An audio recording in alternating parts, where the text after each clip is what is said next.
বল বল তুই খাবি? হ্যালো সবাইকে, তো আবার একটা নতুন ব্লগ নিয়ে চলে এলাম তোমাদের কাছে। তো দেখো এই ন্যানি বুড়ি আমাদের এখানে বদমাইশি করছে, আর আজকের হোলির আগের দিন। তো হোলির ভিডিওটা তোমরা দেখেই নিয়েছো।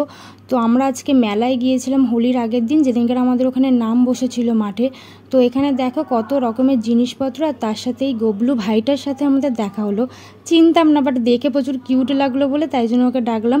আর ওর মারাও কোঅপারেট করলো যে বাচ্চাটাকে নিয়ে একটু ইয়ার্কি। তো প্রথমে মেলায় ঢুকেই আমরা দেখো কেনাকাটা করতে চলে গেলাম। তো এই ছুরিগুলো আমি দেখছিলাম, ছুরিগুলো পছন্দ হয়েছিল, বাট আমার হাতে ঢুকছিল না, আর হাত কেটে যাচ্ছিল, চিড়ে যাচ্ছিল। বাট এই স্টাইলটা খুব সুন্দর লাগছিল, তো কোনটা নেব ভাবছিলাম।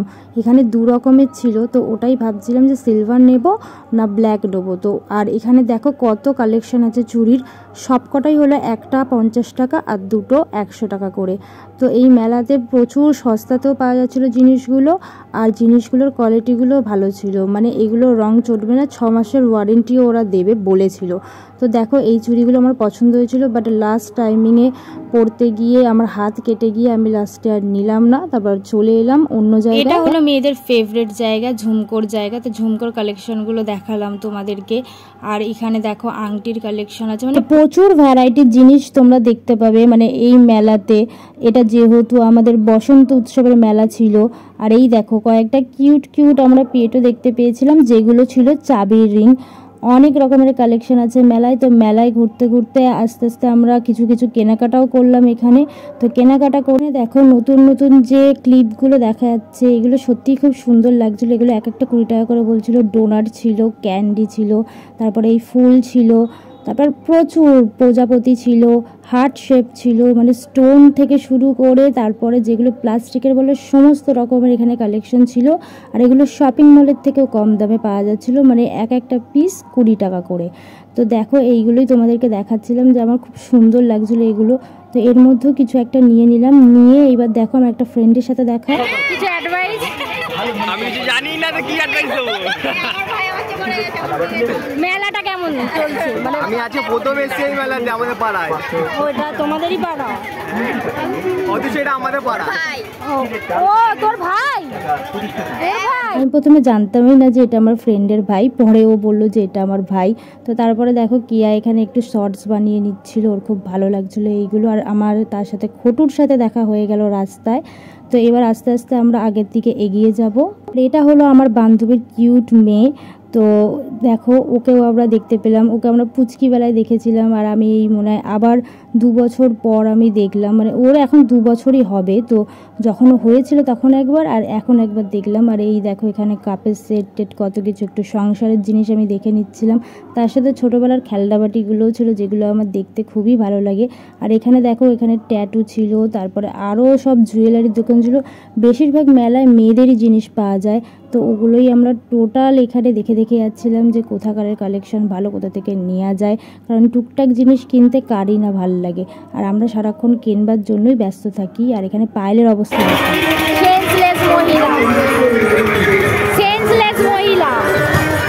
আমরা কীর্তন করে বললাম, আর ওইখানে সেন্সলেস হয়ে পড়ে রইল। সেন্সলেস মহিলা কেন বললাম জানো?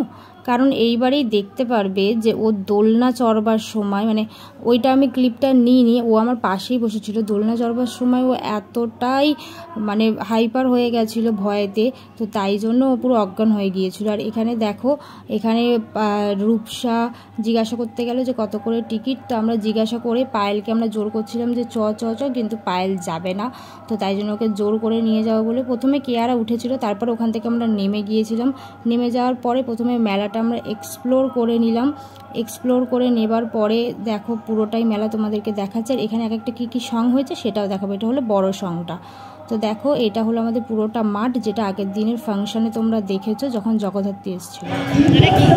বক্কাসুর বধ, ছোটবেলা দিয়ে আমি এটা দেখে আসি যে এটা হয়, খুব মনে হয় ওনার প্রিয় সংওয়ালার।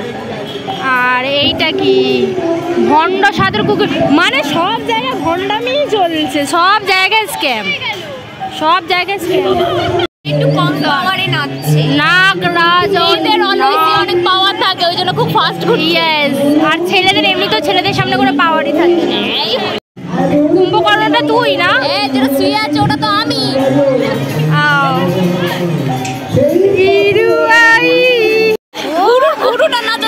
খণ্ড বৈষ্ণবদের কুকীর্তি, কুদৃষ্টি।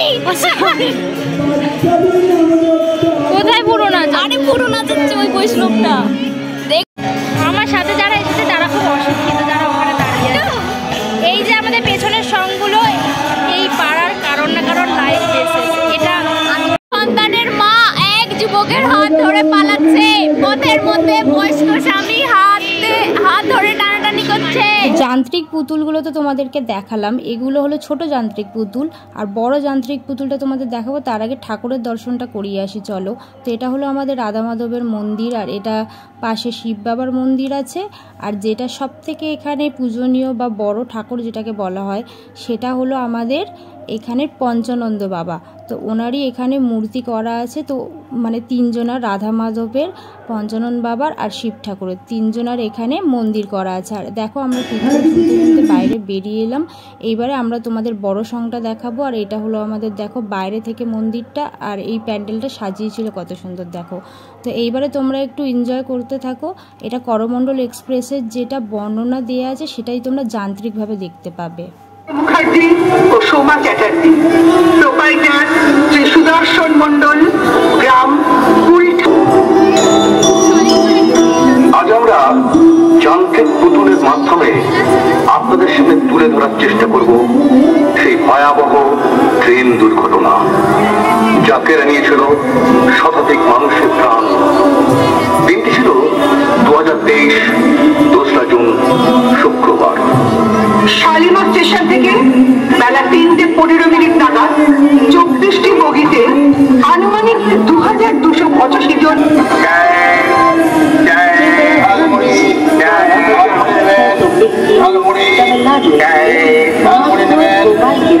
चेन्नई सेंट्रल से आने वाली platform number 4 May I have your attention please? 1, 2, from Chennai Central via Nagpur, Bhopal is arriving on platform number 4.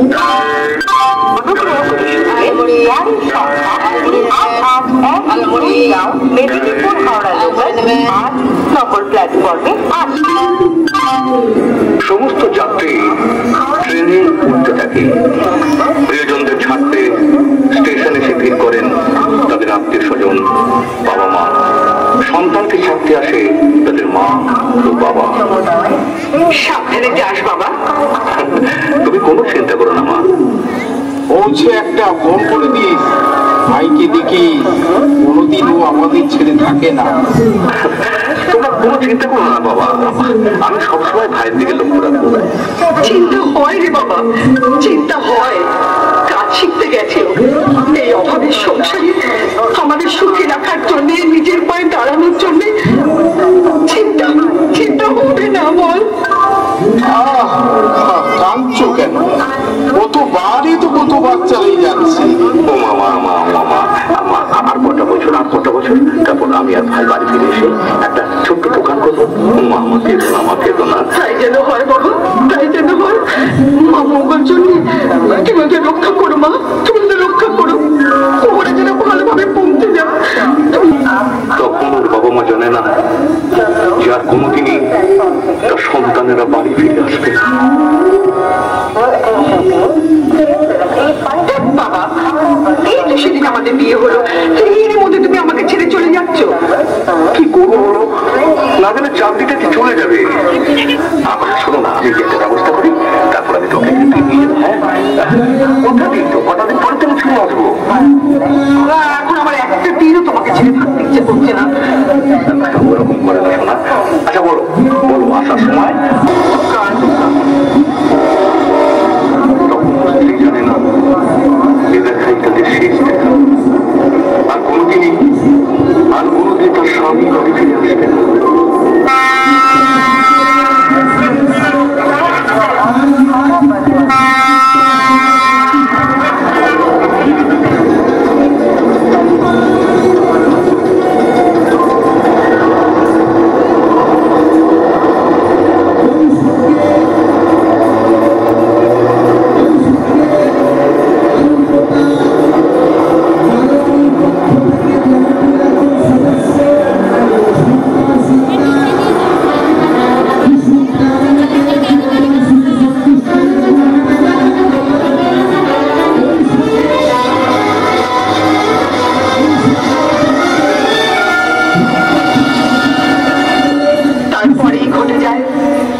মর্মান্তিক দুর্ঘটনা।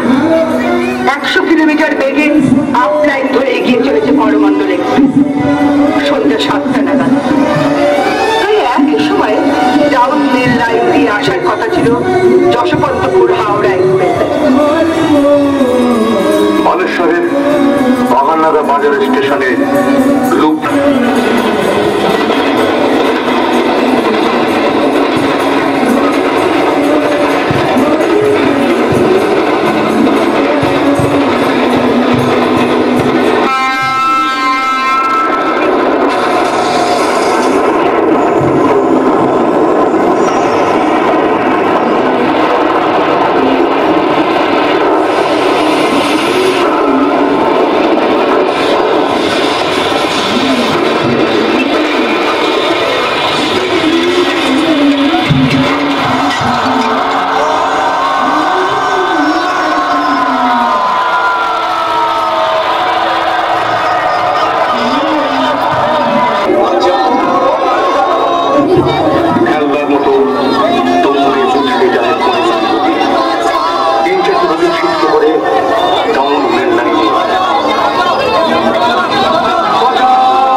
নিশিকান্ত গায়েন ও দীপাকার গায়েন।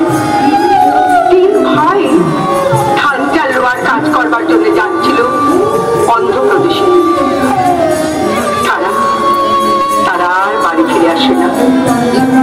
আসে তাদের নিথর দেহকে।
পুতুলের করমণ্ডল এক্সপ্রেসের দুর্ঘটনাটা এখানেই শেষ হলো, তাই জন্য পর্দা বন্ধ হয়ে যাচ্ছে। আর আমরা যাচ্ছি এইবারে আবার আমাদের দোলনা চড়তে। তো পায়েলকে এবারে আমরা নিয়ে ওকে নিচে ভিডিও করবার জন্য রেখে দিয়েছি। আর ওই দেখো হলুদ যে জামাটা দেখতে পাবে ওটাই হলাম আমি। আর আমাদের এখানে দেখো দোলনা স্টার্ট করে দিয়েছে। আর আমিও ওপর থেকে ক্লিপ নিয়েছি, কিন্তু পায়েলকে বলেছি তুই যেখানে চড়বিই না, তুই যেখানে সেন্সলেস হয়ে যাচ্ছিস। ওকে আমরা আর ভয়েতে তুলিনি, নিচে দাঁড় করিয়ে রেখে বললাম যে নিচ থেকে ভিডিও কর। তো ওই নিচ থেকে ভিডিও করে দিচ্ছিল আর আমরা এখান থেকে ওপরটা পুরো এক্সপ্লোর করছিলাম। ওপর থেকে নিচে নামার দৃশ্যটা এতটাই সুন্দর যে দেখতে সত্যি খুব ভালো লাগে। আর ওকে টাটা দিচ্ছিল আর বলছিলাম যে ভালো করে দাঁড়িয়ে থাক।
ভিডিওটা করছিলাম তখন একটু দোলনাটাকে থামিয়েছিল আর আমরা পুরো ওপরে ছিলাম, মানে পুরো টপে যখন দাঁড়িয়েছিলাম তখন দৃশ্যটা সত্যি দেখবার মতো।